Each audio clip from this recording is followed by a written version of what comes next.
भुसावळात अंमली पदार्थ तस्करी करणाऱ्याला अटक, 3 लाखाचा गांजा जप्त।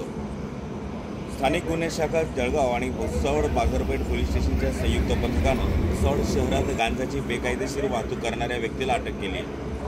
22 ऑगस्ट रोजी पहाटे 2 वाजता स्थानिक गुन्हा शाखेचे गोपाळ गव्हाळे यांना गुप्त माहिती मिळाली की एक व्यक्ती काळ्या रंगाच्या होंडा शाईन मोटरसायकलवरून अवैधरित्या गांजाची वाहतूक करत आहे। वरिष्ठ पोलीस निरीक्षक संदीप पाटील यांच्या मार्गदर्शनाखाली विशेष पथक तयार करण्यात आलं। हॉटेल सुरुची इन समोर नॅशनल हायवेवरील सर्व्हिस रोडवर पोलिसांनी सापळा रचला। काळ्या रंगाच्या सीबी शाईन मोटरसायकलवर संशयित व्यक्ती दिसून आला।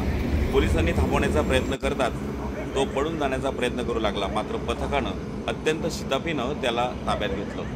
त्याची ओळख अनारसिंग वालसिंग भिलाला वय 30 राहणार शमलकोट तालुका झिरण्या जिल्हा खरगोन मध्य प्रदेश अशी आहे। तपासादरम्यान आरोपीकडून मोटरसायकल, मोबाईल, हँडसेट, गांजा ऐकून जप्त मुद्देमालाची किंमत 2,90,500 रुपये इतकी आहे। या प्रकरणी विकास सातदिवे यांच्या फिर्यादीवरनं भुसावळ बाजारपेठ पोलीस ठाण्यात गुन्हा दाखल करण्यात आला आहे। पुढील तपास सुरू आहे। या कारवाईसाठी पोलीस अधीक्षक doctor Maheshwar Reddy, upper police अधीक्षक अशोक नखाते, डीवायएसपी संदीप गावित, भुसावळ तसेच वरिष्ठ पोलीस निरीक्षक संदीप पाटील आणि पोलीस निरीक्षक राहुल वाघ यांच्या मार्गदर्शनाखाली पथकानं ही कारवाई केली आहे।